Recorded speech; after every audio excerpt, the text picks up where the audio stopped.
ducadan waxay ku waascinaysaa arsaaqada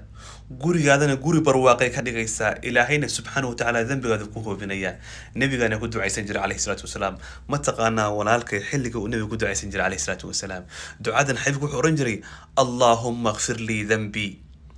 wawasic lii fii daarii wabaarik lii fii risqi ay oran jiray ilaahayow dembigayga dhaaf guriga aan deganahay daarta aakhiro iyo daartan aan ku noolahayna ii waasici qalbi iyo niyad wanaagsan iyo guri barwaaqo ah ilaahayow iga dhig ilaahayow arsaaqadaadana saban iga dhigo ii waafaji wal jacaysa salaam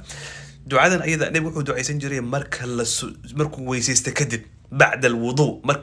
مركا تساوي ودميسو ويسو قروح بدن اد ويسيستو كدب اد دعاء اخرسو الهي وكا اقبليا وسنه مهجوره او لغا تغي وحنا ورني يعني صحيح الجامع كوسو ارورتي ان شاء الله تعالى كددار بارك الله فيك السلام عليكم ورحمه